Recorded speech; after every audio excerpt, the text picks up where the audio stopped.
Jake Morrison had been scavenging the debris fields for 3 years, and in all that time, he'd never found anything worth more than a few hundred credits. Scrapped hull plating, damaged nav computers, the occasional intact power cell, that was the bread and butter of salvage work. You learn not to hope for the big score. Hope was expensive in the outer territories, and Jake couldn't afford it, which made what he found on Tuesday morning completely impossible. The pod was drifting in Sector 7, tumbling slowly through a field of wreckage from some long-forgotten battle. It was small, elegant, and completely intact, a miracle in itself given the amount of debris that must have pounded it over the years. The metal was unlike anything Jake had seen before, some kind of alloy that seemed to shift colors in his ship's floodlights, flowing from deep purple to midnight blue. "Now what do we have here?" Jake muttered, maneuvering his salvage ship closer. His scanner was going crazy, picking up energy signatures that shouldn't exist in a dead pod. Power readings, life support readings, active life support. Jake's heart rate kicked up a notch. Active systems meant recent deployment. Recent deployment meant whoever owned this pod might come looking for it. And that meant Jake needed to work fast. He brought the pod into his cargo bay using the magnetic grapples, watching it settle onto the deck with a gentleness that seemed absurd given what he was about to do. Because Jake Morrison might be a lot of things, broke, desperate, morally flexible on his best days, but he wasn't stupid. This pod was worth a fortune, either as salvage or returned to its owner for a finder's fee. The question was, which option would pay better? He circled the pod slowly, looking for an access panel or hatch.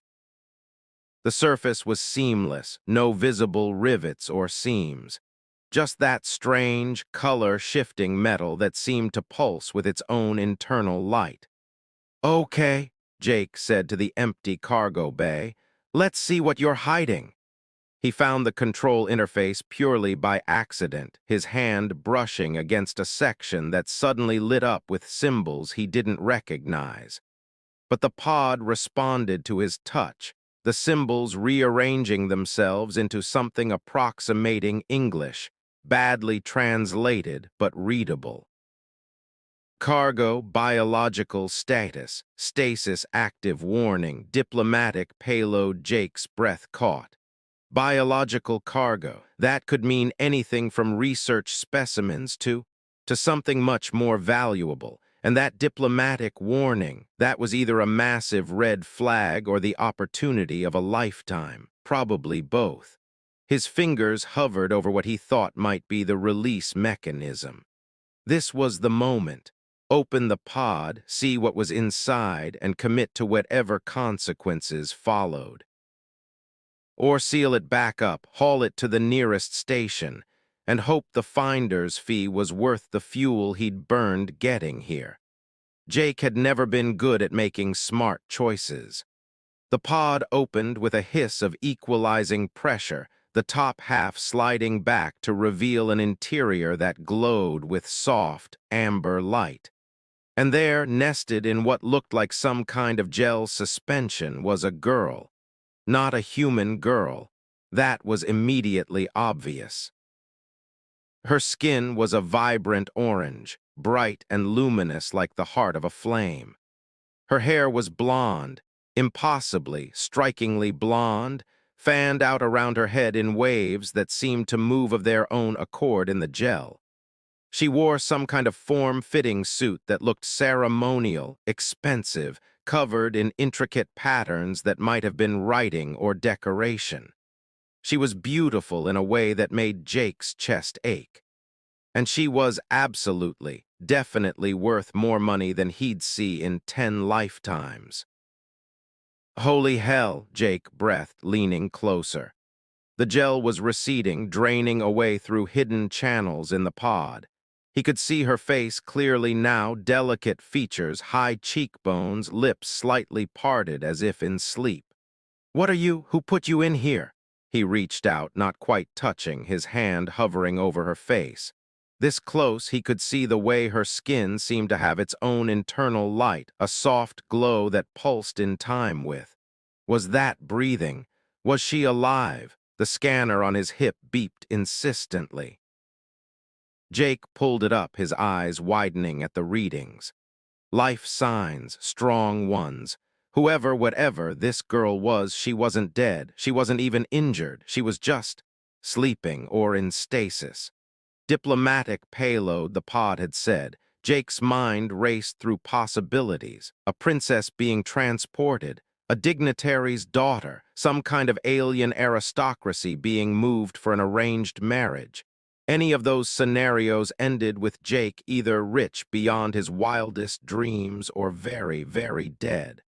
Possibly both. He should close the pod, seal her back up, deliver her to the authorities, collect whatever pittance they'd offer for turning in unidentified alien cargo. It was the safe play, the smart play, but Jake had never been smart. His hand moved of its own accord, fingers brushing against her cheek. Her skin was warm, not human warm, but warm nonetheless. Soft, real. Her eyes opened. Jake jerked back, his heart slamming against his ribs. Those eyes, amber, luminous, utterly alien, fixed on him with laser focus. For a moment, neither of them moved. Then she drew in a sharp breath, her body convulsing as her lungs remembered how to work outside the stasis gel. She tried to sit up, failed, tried again. Jake found himself reaching out to help her before his brain caught up with his hands. She grabbed his arm for support, her grip surprisingly strong, and pulled herself into a sitting position. They stared at each other. She spoke a string of melodic syllables that Jake's translator couldn't even begin to process. Then she stopped, tilted her head, and tried again in accented but clear English. Where am I?" "My cargo bay," Jake said, because apparently his survival instincts had completely abandoned him. "Sector 7 of the debris fields. I found your pod drifting." She looked around, taking in the cluttered, grimy surroundings of Jake's salvage ship. Something like dismay crossed her face. "This is not the Veltharian diplomatic vessel." "No," Jake agreed. "This is definitely not that." "How long?" Her voice was gaining strength, urgency creeping in. "How long was I in stasis?" Jake checked the pod's readings. "According to this, about 3 years." The color drained from her face, or rather, her orange skin lost some of its vibrance, fading to a dull rust. 3 years, the peace talks, the treaty, I was supposed to... She looked at Jake with sudden, terrible understanding. "You're human." "Last time I checked. You found me, you opened the pod." She climbed out, or tried to. Her legs gave out immediately, and Jake caught her before she hit the deck. She weighed almost nothing, her body clearly weakened from years in stasis. "You shouldn't have opened it. The protocols, the diplomatic seals. Do you have any idea what you've done?" "Saved your life," Jake offered, lowering her carefully to sit on the edge of the pod. "Complicated mine immeasurably." But there was no real heat in her words. She was studying him with those amber eyes, cataloging every detail. "What's your name, human?" "Jake Morrison, and you are?" She hesitated, and Jake saw the moment she decided whether to trust him with the truth. "Princess Arya Valkesh, heir to the Veltharian throne, diplomatic envoy to the Human Federation." She paused. "And apparently your prisoner." Jake's stomach dropped. You're not my prisoner. I didn't even know you were in there." "But now you do. And you've broken at least 17 interstellar laws by opening a sealed diplomatic container." Arya's expression softened slightly. Though I suppose you couldn't have known that. The pod's warnings should have displayed in your language. They did, sort of. Jake ran a hand through his hair, his mind racing. Look, I'm just a salvage operator. I find things, I sell them, that's it. I'm not looking to start an intergalactic incident. Too late for that. But Arya was almost smiling now. The question is, what are you going to do with me? It was a good question.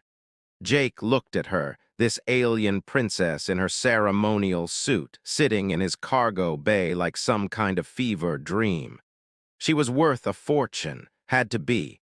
Royal ransom, diplomatic reward, hell, even just the publicity value of being the guy who found the lost Veltharian princess. But she was also a person.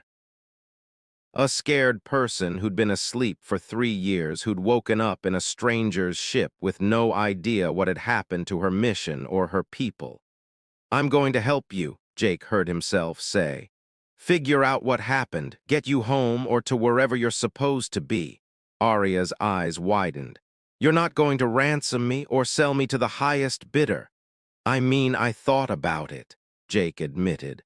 For like 30 seconds, but I'm not a complete bastard despite what my ex would tell you. For the first time, Arya laughed. It was a lovely sound, musical and genuine. You're either very noble or very stupid, Jake Morrison. Probably the second one. Well then? Arya tried to stand again, and this time Jake steadied her, his arm around her waist. I suppose we should figure out what happened to my ship, and why my pod was drifting in a debris field instead of safely docked on a Federation station. Over the next few hours, Jake learned more about Princess Arya than he'd ever expected to know about alien royalty. She was surprisingly easy to talk to, once she stopped expecting him to either ransom her or bow. She had a sharp wit and a sharper mind, and she navigated his ship's databases with the kind of casual expertise that suggested diplomatic training went way beyond etiquette lessons. What they found wasn't good. The Veltharian diplomatic vessel was attacked, Arya said, her face illuminated by the glow of Jake's ancient computer terminal. 3 years ago, just after I entered stasis for the journey to the Federation homeworld, the ship was destroyed, all hands lost. Except you. Except me. Someone must have jettisoned my pod before the final attack. She pulled up more data, her fingers flying across the keys. The attack was blamed on Federation extremists. It sparked a diplomatic crisis. The peace talks I was meant to facilitate never happened. Jake felt cold dread settling in his stomach. So for 3 years, humans and Veltharians have been on the brink of war because everyone thought I died in that attack. Arya turned to look at him. But I didn't die. I was here drifting, sleeping, and now you can prove it wasn't the Federation, Jake finished. You can restart the peace process. If I can get to the right people, if they believe me. Arya's expression was troubled. Jake, someone tried to kill me. Someone who didn't want those peace talks to happen, and they're still out there. It should have been the moment Jake backed out, handed her off to the authorities, collected whatever reward he could scrounge, and got the hell back to his simple life of scrapping scrap metal. Political intrigue, assassination attempts, interstellar war. That was way above his pay grade. But Arya was looking at him with those amber eyes, and Jake realized something that probably should have terrified him. He wasn't going to walk away. Okay, he said, so we need to get you somewhere safe, somewhere you can make contact with your people without whoever tried to kill you finding out you're alive. You're still saying we, Arya observed. Yeah, well, Jake shrugged. I opened the pod, might as well see this through. You could still ransom me, turn me in for the reward. My father would pay handsomely for my safe return. Your father also sounds like the kind of guy who'd have me executed for opening a diplomatic pod in the first place. Arya smiled. Probably. They stood there for a moment, the space between them charged with something Jake couldn't quite name. Then Arya swayed slightly, and Jake remembered she'd been in stasis for 3 years. You need to rest, he said. My quarters aren't much, but the bunk's clean and— Jake. Arya's hand found his. Her fingers were warm, her skin soft despite the alien texture. Thank you for not selling me, for choosing to help. Don't thank me yet, I still might get us both killed. Perhaps, but you also might help save 2 civilizations from war. She squeezed his hand gently. I think that's worth the risk. Later, after Arya had fallen asleep in his quarters, Jake sat in the cockpit and stared out at the debris fields. Somewhere out there, someone had tried to start a war by killing a princess. And now that princess was sleeping in his bed, trusting him to keep her safe. He thought about the riches he'd imagined when he first opened that pod. The fortune that would have changed his life. He was right about one thing: opening that pod had changed his life. Just not in the way he'd expected.